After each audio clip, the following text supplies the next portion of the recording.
Google Classroom. Classroom is actually meant for all those things that you can put your suggestion, you can put your question, you can whatever information you want, you can put there in Google Classroom. I will convey. Even you can put your doubt there as well. And it Google Classroom is especially meant for all the information, and Google Meet is for conducting online classes. Okay, so now I'm going to share the slide for today's lecture. Okay, not here.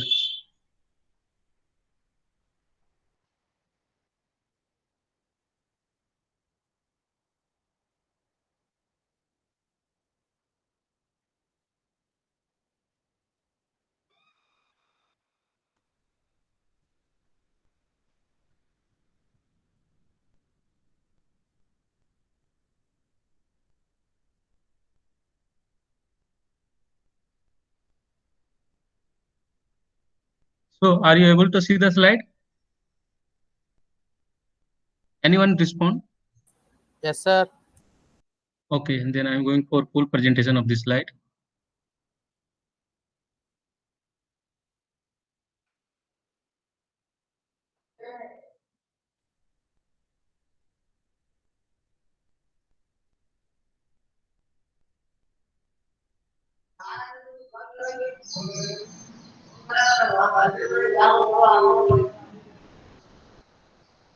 Okay, today again we are going to discuss about remaining part of the solution of linear system.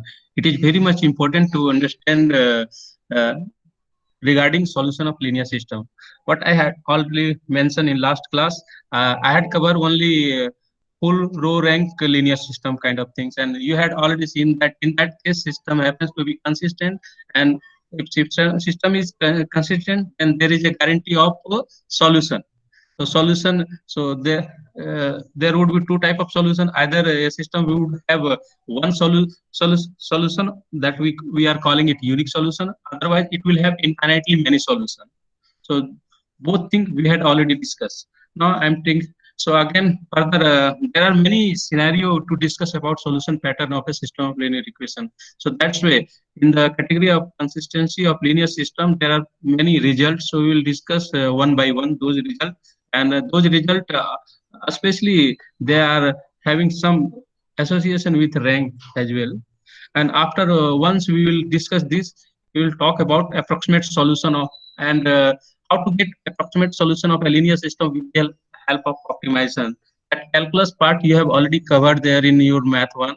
So that technique also you can apply it here in order to get approximate solution. One technique, that one is not part of this course, but just for practice purpose I am just added that this kind of slide here. But I mentioned that it is all about linear algebra. So whatever, whether it is analytic solution or exact solution or approximate solution, both solution you will find from linear algebra tool. So that is the perspective here.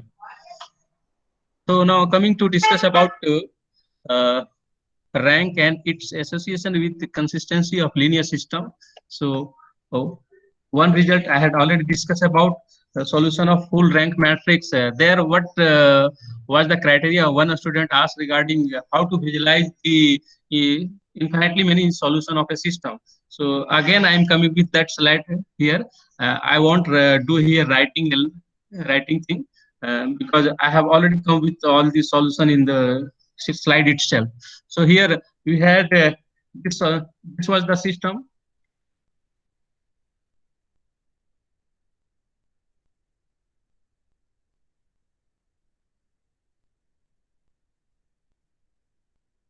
Okay, this was the system where what we observe, it is a full row rank system where we observe number of rows happens to be 3. That means m equal to 3, and number of unknown variables, that one is 6. This we had already discussed. Now here and due to that this row reduce equivalent form pattern, easily we can identify a rank. So rank is how many non-zero row we pivot non-zero row we observe. So there are 3 non-zero row. So simply we can call it rank of this matrix is 3. In between, if you are having any question, you can ask that. The rank of this matrix was 3. We had already come across. So once you got a reduced augmented form, from there you need to convert into corresponding system. So this is a reduced system, you are getting it. But what you do? So here you had already you are already having information regarding partition of variables, partition of unknown. So there are two type of unknown. So one type of unknown we are calling it free variable. So x2 is a free variable. Another unknown is this one. It is x5. X5 is also a free variable. Similarly, x6 is also a free variable. X6 it is a free variable. So what we observe here,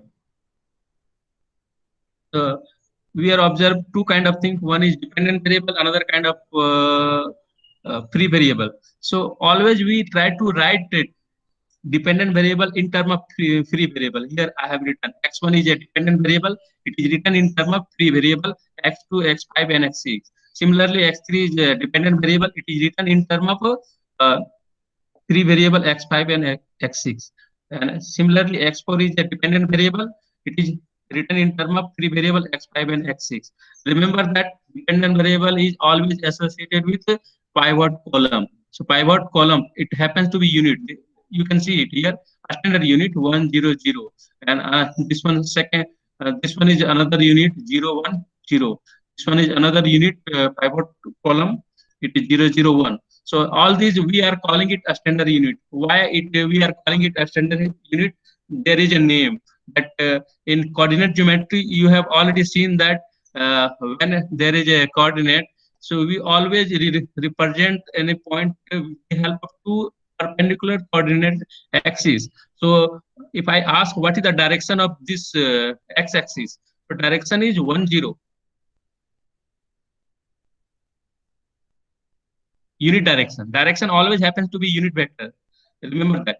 And what is the direction of y-axis? Direction of y-axis is 0, 1. Direction always mention that it happens to be unit vector. So it must be of unit magnitude. And apart from that, these two are having very standard form. What is that? 10 and 01. Another notation you can call it, these are having a sparse in nature, and so it looks very easy to proceed with this standard direction kind of things. If I suppose I'm saying that 2, 3, it is a point in this plane, then how can we interpret this one? How can we interpret this one in terms of direction, when the direction of corresponding axes? And in next module, I will name this one another thing that time I will call it basis element. So if you want to express a given point in terms of direction of respective axes, then you can write it like this way: 2 times in the direction of x-axis plus 3 times you are moving in the direction of y-axis. So direction of y-axis what? It is 0, 1. Okay. Now we are going forward. So our desire, for result, it would be what, that we have to get a proper pattern of solution. So this is the proper pattern of solution. So what we are getting it here.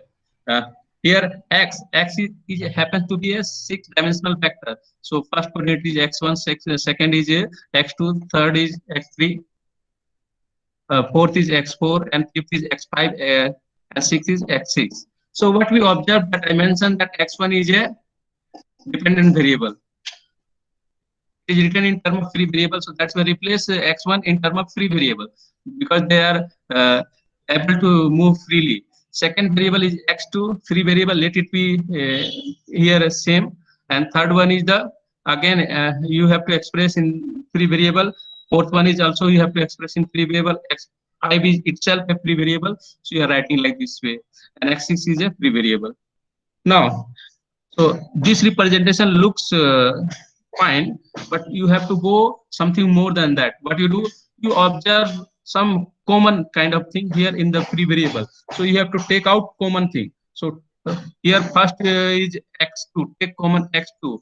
Then x2, it would be multiple of this six dimensional vector. Similarly, take out common x5, it would be multiple of this vector, six dimensional vector, and x6 simply it would be multiple of this one, and remaining thing it will come as a constant. So what you observe, how many vector you are generating, kind of vector you observe here. So 1, 2, 3. So your system was actually, it was defined over 6 dimensional, but your solution space is just 3 dimensional. 3 dimensional affine space. So your solution space is 3 dimensional affine space. I think right now you may have a little bit difficulty in order to understand the Damphility concept, but we will cover that in next chapter. Okay, I'm going forward.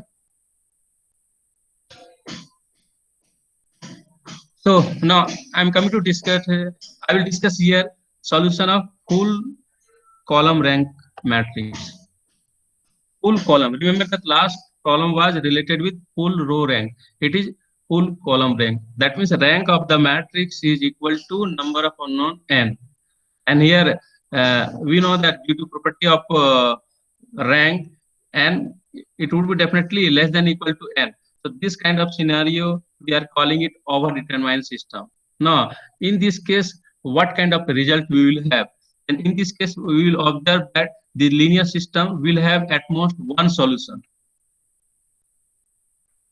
At most one solution. What does it mean? So at most one solution, it say that either you are having unique solution or you are having no solution. Okay. Okay, are you listening me? Anyone respond? Yes, sir. Okay. Actually, I am going for dual recording of this class. That's why actually all these are what we do. We are doing everything first time through all these online teaching and learning process. So that's why sometime whether I'm on the record or not, I would like to ask. Okay, so if you face any problem, let me know. Otherwise, I'm using. If you face any connectivity issue from my side, let me know. Anytime, if you face any connectivity issue from my side, let me know either from by voice or by putting your comment in my WhatsApp number that 9882 last 3 digit are 168. In Gmail, you might have already seen that. So you can put any query there as well, just from connectivity purpose. Okay, so here I am saying that if you are having a full rank matrix, then definitely the system will have at most one solution. So only two pattern you observe. Either you are having one solution, another name of one solution. You say that you don't have any free variable. So you are getting exact representation of the solution. A single point you are getting. Other scenario, it would be no solution. So I'm taking it here one example, and what will happen if you try to observe this kind of matrix? So it happens to be a skinny matrix or matrix which is having a taller kind of matrix. If your matrix is full column rank matrix, then it is a taller kind of matrix. You can observe that number of rows, it will be more than number of variables. So that is the scenario here. So if you are having a system like this one, we are having 3 by 2 system. Suppose a matrix is 3 by 2, we are having 3 by 2 system. So we did augmentation. After that, we apply a row reduced echelon form, and we got this reduced form. So here we observe that how many solutions this system is having. How many solutions this system is having? Can you identify from the picture? So if you are unable to identify, see from the row reduced form, what you do? Convert this one into corresponding reduced system. So what would be reduced system? it would be x1 0 times x2 would be 0, so x1 equal to 3 and x2 equal to 4. 4. Yeah. Yes. Any question? So you got the unique solution here. You can observe. So one scenario full rank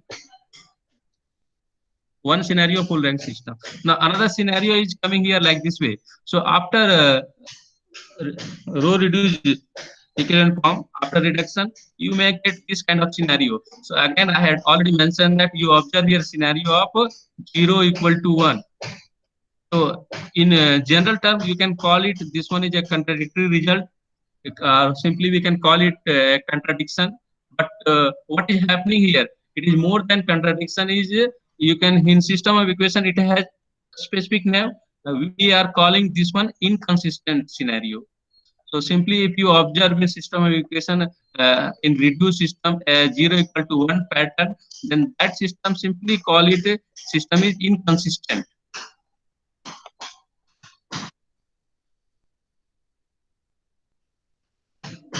Okay, so you have already studied, you have covered full column rank matrix, full column rank or system matrix. Sometimes, many times I may call matrix, or sometimes I may call linear system, because we know that there is a very strong correlation between these two. Linear system always we can convert into matrix form. So that's why, and all business to find a solution of a linear system is all about finding, dealing with corresponding augmented matrix.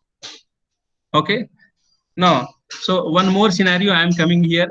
Suppose it is a little bit non-trivial kind of things. We are calling it a skinny matrix situation where we observe that here two conditions we have already covered. One is full rank, full row rank. Another one is full column rank.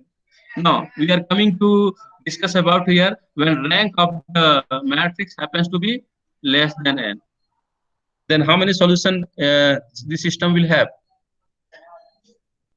So what you do in mathematics, if you want to state a theorem or any kind of result, you try to express things in such a way there is a uniqueness. So I may say that if a rank of a matrix happens to be less than n, that is less than number of variables, in that situation, the system will either have infinitely many solutions or it will have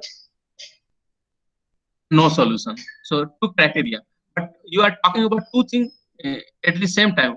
You are one thing is infinitely many solution, another thing is no solution. So why not you can go for a single representation? How can you go for single representation?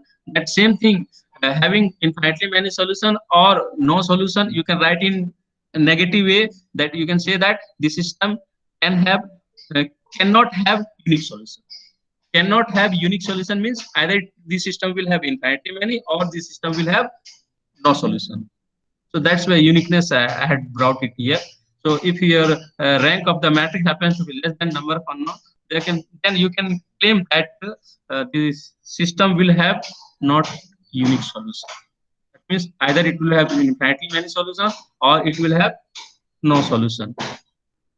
So here, one more idea you can say it, this is skinny matrix, when rank is less than dimension. Simply you can say that when rank is less than dimension, if you're talking about from your EC perspective or from image processing or signal processing kind of thing, so you can say that whatever observation, a name of A would be their observation matrix, what you observe. So rank of the, suppose rank of the observation matrix is less than number of dimension, less than dimension, then simply we can say that the system will not have unique solution. So it will have either you will get infinitely many solution or you will get no solution. If there is no solution, no worry, you will get there is a technique to find the approximate solution. So here we are getting a scenario of you find the first, what you will do first, you will find the rank. So what is the rank of this matrix? Rank is what? It is 3. Usually, I think you might have already done enough practice to find the rank of a matrix. So rank of this matrix is 3. And definitely we observe that how many, what is the dimension of the system? Simply, I would like to say, what is the dimension of the variable or system? So how many variable you observe? 6. So n equal to 6. So definitely rank is less than 6. So this matrix, you can call it a skinny kind of matrix. Now you observe here. So in this pattern, the system will either have infinitely many solution or one solution. What we observe, the system looks consistent. If you see in reduced form, it is a consistent form. So very fine, this system will have infinitely many solutions. Now, if you come to see this system, what we observe in reduced form, we observe here inconsistency. That means we are observing here 0 equal to 1. Due to that reason, it has no solution. This system is having no solution.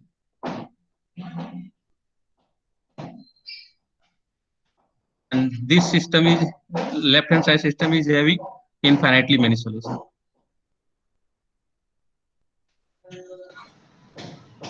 Infinite solution.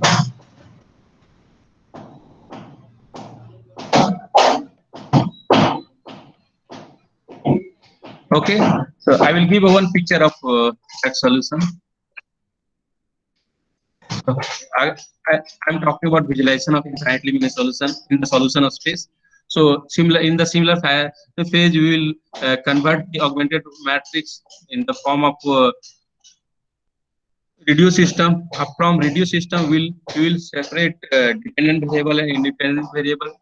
Dependent variable we will keep in left hand side, and independent variable or free variable we will bring it right hand side. So these are in right hand side we observe free variable, and these are the dependent variable. And after that, what we do, we try to write solution in the vector form. So we are writing like this way, and from here what we got this kind of pattern, and from this pattern we have to separate out all the free variable. So after separation, we observe x2 is multiple of this vector, x3 x5 is multiple of this vector, x6 is multiple of this vector, and this one is the constant term. So if you go in linear algebra, there is a specific name of this kind of set. It is a set.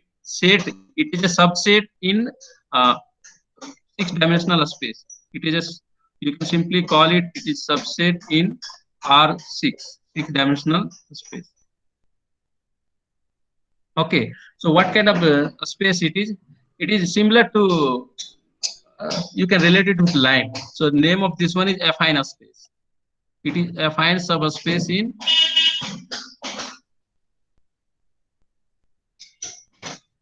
R3. Solution space of this system is a affine subspace in R3. Affine subspace.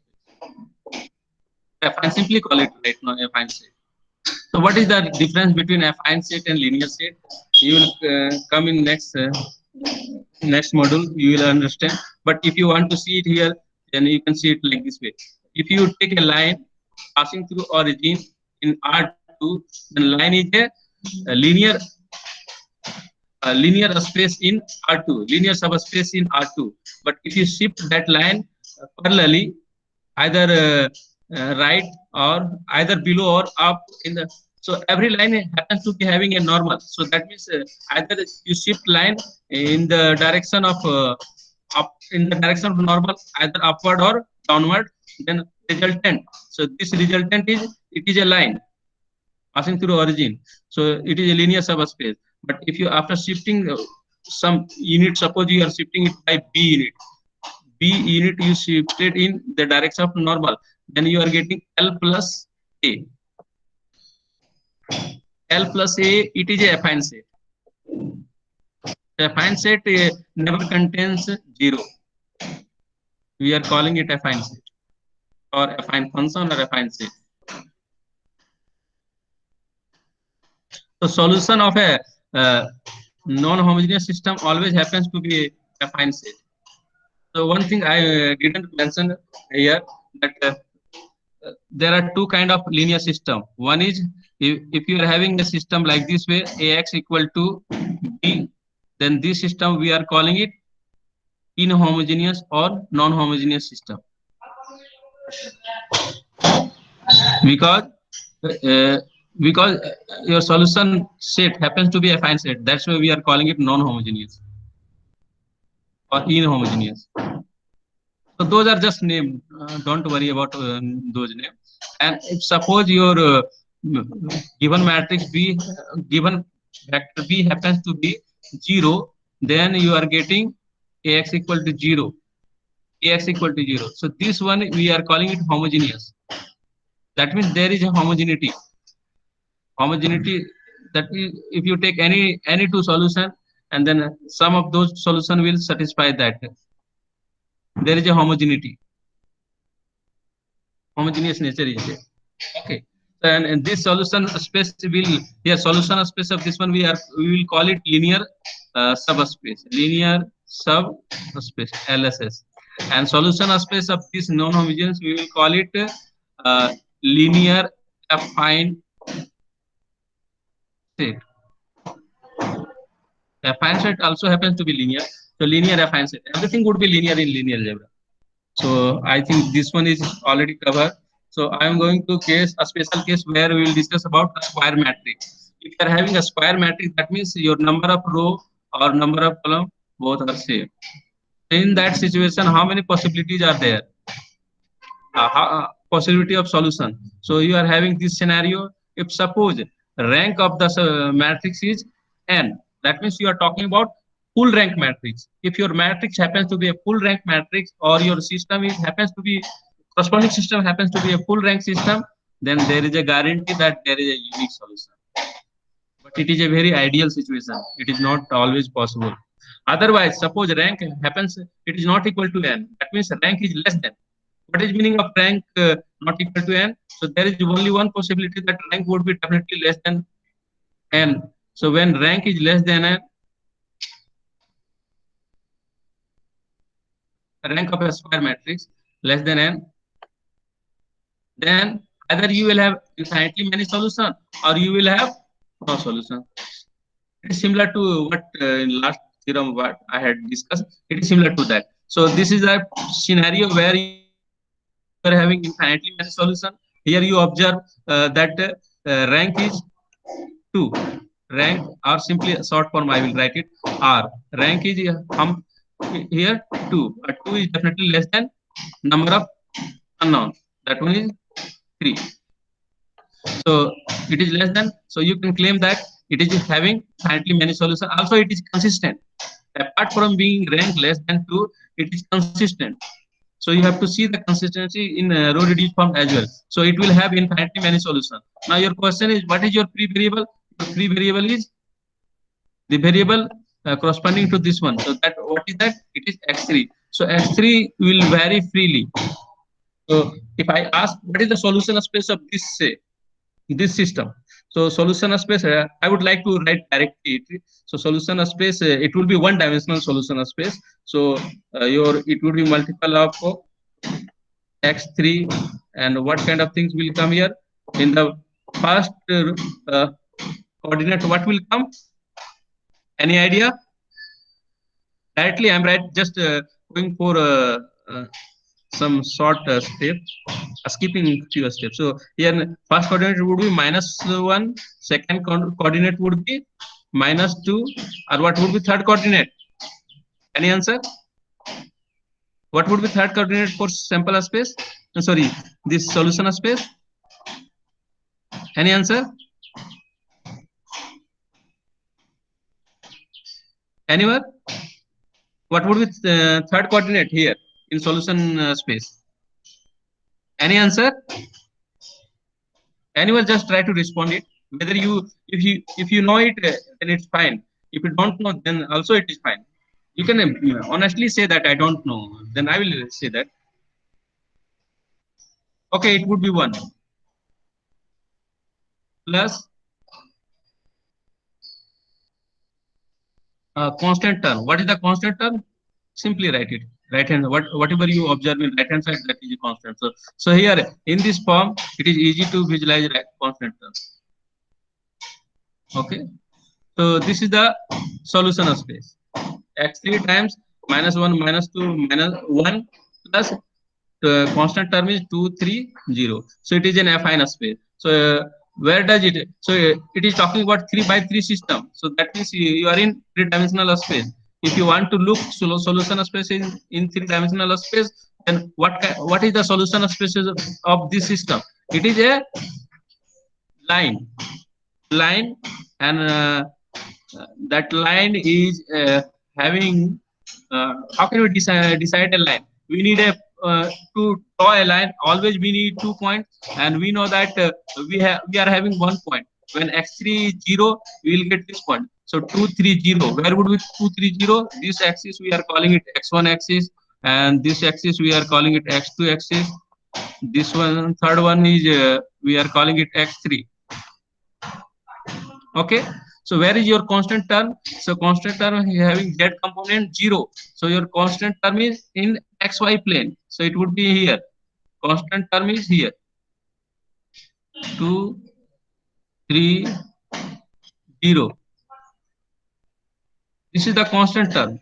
And how can you get a line in 3D if it is in vector form? So what do? Do a scalar multiple of that, and just keep on proceeding backward and forward. So keep on dotted line for behind one. Okay, so this is the line. This line you are getting it. This is the line. This line is the solution of it is solution space of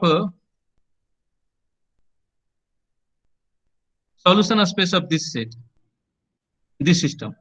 Similarly, if you see this one, it is a scenario where you observe inconsistent form. So this system is not having any solution. No solution. Here you observe no solution.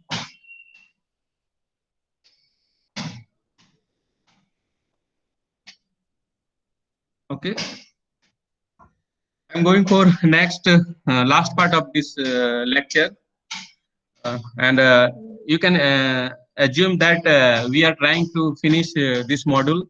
So this one first module today we will finish it, and you can do lot of exercises in R in next class, in tutorial class. That tutorial class, it would be your first tutorial class. Do a lot of practice, and for practice purpose I will send a few examples as well. So what you do? So problem is that one approach you have already gone through calculus. So I will ask to find solution with the help of calculus approach. That solution when you are finding solution with the help of calculus approach, we are calling it optimization. You need to differentiate, you need to integrate, or you need to differentiate. We have to find differentiation in order to get optimal critical points. Once you are having critical point, with the help of second derivative, you have to justify whether the critical point is a minima or maxima. That kind of things you have to find it here. So here we will only look for minimum solution. So you have to so what is the second derivative? Suppose you are having function of several variable.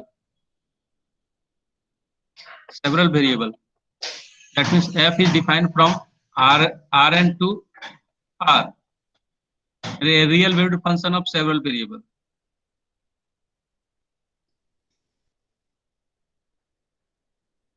Okay, so what is the derivative of this one? It is function of several variables. So derivative of first derivative of this one, we are calling it gradient. First order derivative. So it is a gradient at a given point. You always find derivative of a function pointwise, and that derivative you can give a notation for the sake of simplicity, d of f. Remember that here x is your it is not just a real variable, it is n tuple, or uh, it is a vector. X is a vector here. X belongs to Rn. The function is defined over a vector. X belongs to Rn. So here first order derivative of a function of several real valued function of several variable is a gradient. And if I ask what is the second derivative, second order derivative of a function of several variable, real valued function of several variable, it would be, we are calling it. So first order derivative of a function of several variables, it happens to be a vector. So gradient is a vector quantity. It again belongs to, and it would be n-dimensional vector. And if you willing to find second order derivative of a function of several variables, that we are calling it Hessian. And from Hessian word, we are taking first word. So we denote it by h of x. The Hessian happens to be a matrix. So what would be size of matrix? This would be a very nice matrix, symmetric matrix, and dimension of this matrix would be n by n. So it is all about from calculus. In calculus, you get when you differentiate a function first time, you are getting a vector. That vector we are calling it gradient vector, and we when you differentiate second time, then you are getting Hessian. Hessian happens to be a matrix. So all about that things you have to apply in order to find solution of a linear system. When uh, exact solution is not possible, then you have to look for approximate solution. So here I'm coming with different pattern. One is I'm calling it a system is underdetermined system if number of sample or number of column rows happens to be less than number of unknown. So in that case, here we have written here ax equal to y. It is your given system, and in case of underdetermined system, so this scenario are coming here. So these are type of not type of system. Later I will talk about solution. So this is the underdetermined system. This is the overdetermined system when number of sample or number of rows happens to be greater than number of columns. And this one is a scenario of invertibility. You can get in invertibility condition when you are having a square situation. Now we are coming to approximate solution. So what intention is that we don't have solution. So what we do analytic solution. So we have to solve this one y equal to x. So what we do, so it becomes an optimization problem. We have to find x which satisfy constant optimization problem. So we have to find x such that y equal to ax, like this way. If a is invertible, then easily we will get solution. That means in the case of a square situation, in a square system, you will get solution. Suppose a is underdetermined. Underdetermined. That, what is meaning of that? Rank of in the full rank, full column rank matrix. Then we have to look for minimum solution. How can you get minimum solution? Directly you will get. So you have to apply a objective function. This is the objective function we are writing it here. That means it is talking about minimization of norm. Norm is nothing, just it is a distance, a generalized distance of a vector. Distance.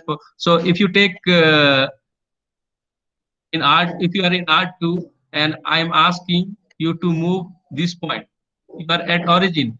From origin, how can you reach this point? In how many ways? So are in how many paths? How many paths are there to reach this point? I'm naming this point 1 1. So your planning is that you want to reach at 1 1. So in how many way you can reach? So one simplest way, that person one way is that that person will move along at first x1 axis horizontally, then y x2 axis or y axis vertically, and you will reach here. So this is one distance. Another distance, someone will say that okay, I will move straightly towards the point. So that point we are calling it, that distance we are saying it, it is Euclidean distance. It is Euclidean distance. We are calling it Euclidean distance. So, and or simply you can call it L2 distance. Later I will recall it. And first distance, then when you are walking first along coordinate axis, first coordinate, then second coordinate. So this kind of distance we are calling it L1 distance. And there is one more distance that we are calling it L2, L infinity distance.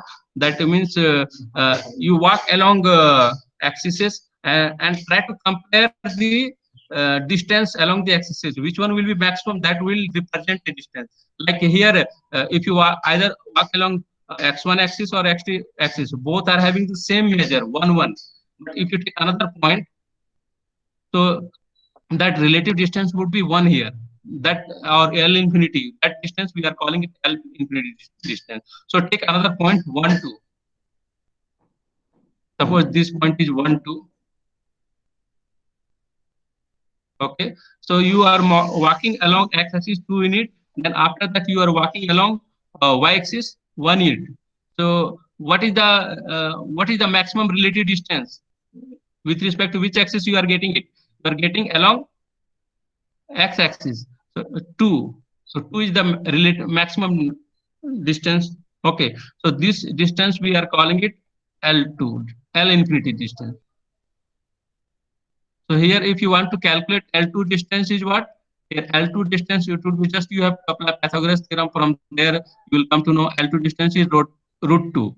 If I'm asking to find L1 distance is here 1 for this example. And if I'm asking to find L infinity distance, what is the L infinity distance? It is 1. If you come to this example, what is the L2 distance? L2 distance would be, for second example, L2 distance would be a square root of 2 plus, so a square root of uh, 4 plus 1. That means 5. This one is the L2 distance, or you are calling it Euclidean distance.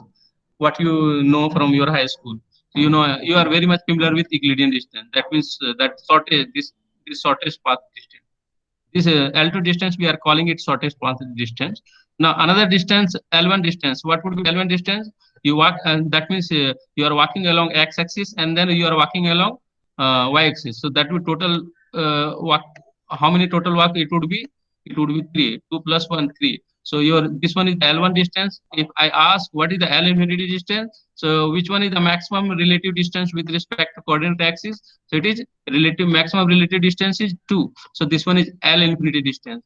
Apart from these three important distance in the Euclidean plane, you can define infinitely many distance. All these are distance. You can walk curvely in a curve path. You can walk like this way. You can walk like this way. So all these are distance. So those are a little bit complicated. So only these three we will discuss in that scenario. So one of that, what you do, you want to find a solution. So in order to find a solution, which is having least distance or minimum distance. So that solution. So it is an optimization problem. So you are having objective function. It satisfies this constant, and just solve this optimization problem. You will get solution. So that if you, this is the calculus form. But if you look in right hand side, it is a totally algebraic form.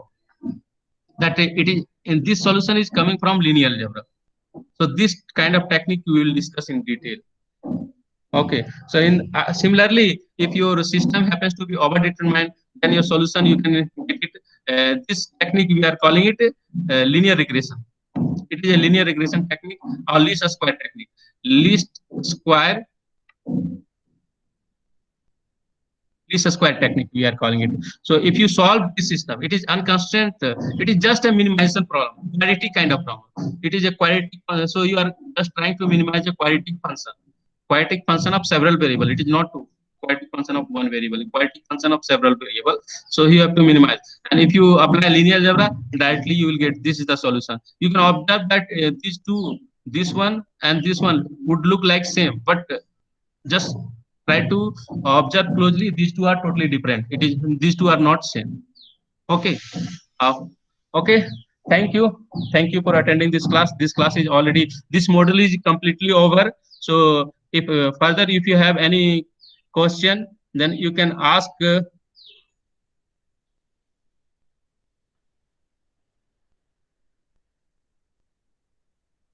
Okay. Further, if you have any question, then you can ask in Google Classroom, or uh, you can send a mail as well. There is no issue. Regarding attendance, go and mark your presence there in the Google Classroom. Any question, any doubt?